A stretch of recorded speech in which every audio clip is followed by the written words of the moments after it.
Les Alpes de Haute-Provence sont grandioses. Ici, les montagnes et les vallées sont sculptées par le temps. Le soleil inonde les vastes champs de lavande. La nature y a ses droits. Vous y vivrez des sensations, la liberté, le partage, sans limite. Vous êtes au cœur de la région sud, au pied des Alpes, aux sources du Verdon, en Haute-Provence. Alpes de Haute-Provence, irrésistible.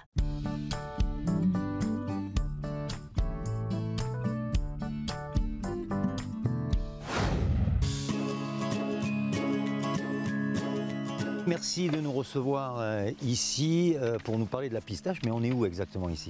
On est sur le plateau de Valensole, au cœur des Alpes de Provence, sur un terroir exceptionnel où des agriculteurs partenaires ont commencé à diversifier leur culture avec des pistachers. Qu'est-ce que c'est la pistache exactement? Alors le pistachier, c'est un arbre qui est originaire d'Asie centrale. Il est cultivé par les hommes depuis 3000 ans dans ces contrées-là. Il est venu avec les Grecs, les Romains et les Arabes, surtout le pourtour méditerranéen. Nous, en Provence, on en a eu jusqu'au 19e. Olivier Bossan, vous êtes président de Pistache en Provence.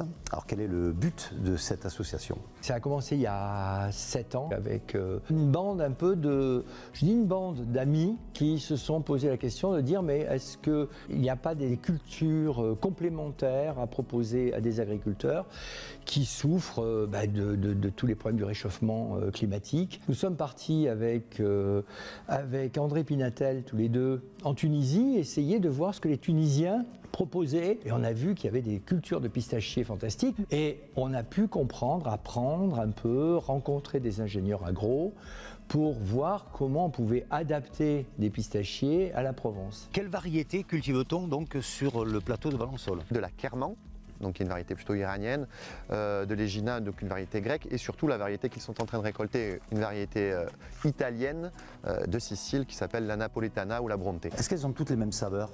Alors non, chaque pistache a une saveur différente, c'est ça qui est fantastique. Est-ce que ici, elle a la saveur de son terroir?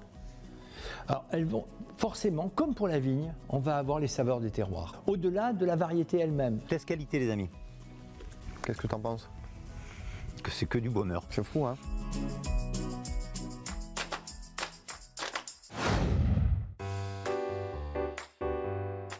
La maison de la pistache ici à Valensole, présentez-nous ce bel endroit. J'ai voulu faire un lieu pédagogique, expliquer aux gens d'où vient cette culture. Ici, on a une collection variétale de 25 pistachiers différents. Il y a tout ce qui est autour de la pistache. On fabrique des pestos, des pâtes à tartiner. Olivier, est-ce que vous aimez la glace à la pistache? J'adore. Frédéric, vous vous occupez de la partie production. Là, on est sur de la glace. C'est ça. Et là, aujourd'hui, l'objet de notre journée, c'est de développer d'autres glaces pistaches avec des pistaches de différentes origines et des notes différentes. Alors, comment on fabrique de la glace à la pistache? La première chose, c'est d'avoir une bonne base laitière. Nous avons du lait qui est récolté à 25 km autour de Tallard, fourni par une laiterie qui nous prépare un prémix pour la glace. De la bonne pistache, forcément. De la bonne pistache, ça aujourd'hui, on sait faire. Comment ça se fabrique? Déjà, dans un premier temps, on fait une maturation de notre pistache, alors qui peut être en éclat, en poudre, en pâte, mélangé avec notre prémix de glace, donc lait, crème, sucre et un agent pour l'épaississant qui est naturel chez nous, qui est du carragénane. Ensuite, on va pasteuriser ce mélange et ensuite on passe à la turbineuse. D'accord. On fabrique notre glace, voilà. Et puis c'est prêt après. Et puis après c'est prêt, on peut déguster. Après on déguste. Exactement. On a le lait de grande qualité qui ressort, on est d'accord.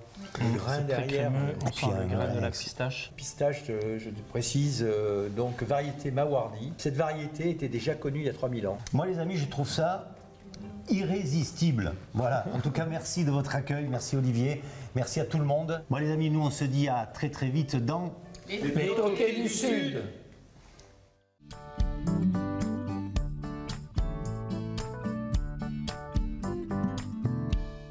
L'Agence de développement des Alpes de Haute-Provence vous a présenté les Tokais du Sud.